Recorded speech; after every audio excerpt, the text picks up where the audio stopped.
Guys, pakita ko sa inyo guys, tingnan nyo.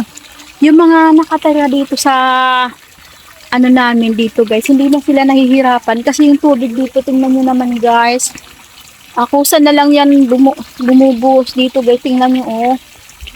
Oh, yan ang maganda dito sa ano sa probinsya kasi kung maglalaba ka guys, hindi ka na mahirapan kasi nandiyan na ang tubig Libre lang yan guys. Tingnan nyo naman. Tsaka diretso yung bumubuhos na tubig dyan. Papunta na rin dito sa iyo. Papunta na rin yan dito guys. Oh, gumagawa sila ng fish pan. Ayan oh guys. Oh, gagawa daw sila ng fish pan dito oh. Kita nyo yan guys oh. Gumawa sila ng hukay dito. Lalagyan na nila ang isda. Ayan, lalagyan daw nila yan ng isda. Ayan guys, tingnan nyo naman dito sa bukid. Ganyan ang pamumuhay dito sa sa probinsya. Ayan, bali napasyal lang kami dito guys. Napasyal lang kami dito. Ayan naman oh. Parang pakiramdam ko. Hindi naman dito mahirapan kung mayroong hanap buhay dito ang mga tao. Kasi ang sa Panggatong, libre na dito lahat-lahat. Ang tubig. Hahanapin mo na lang talaga dito pagkain. Pero hindi ka rin naman mahirapan kasi tingnan nyo naman guys. Oh, may tanim na rin dito na pwede nilang pang-almusal. Ganyan oh. Ganyan dito sa sa probinsya. Ganyan dito.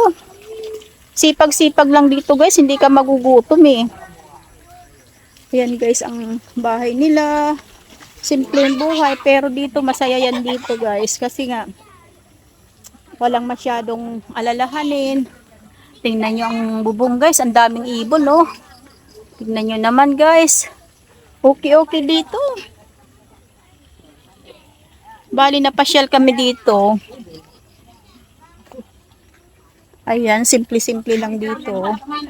Ayan yung mga napasya lang kami dito. Ayan. Oh, diba? Ang ganda dito, oh. May pangbigas ka lang dito, guys. Wala ka nang poproblemahin dito. Ito ang masasabing simpleng buhay pero masaya at walang masyadong stress hindi katulad sa kapag nasa bayan ka. Lahat iisipin mo Ayan, tingnan nyo oh.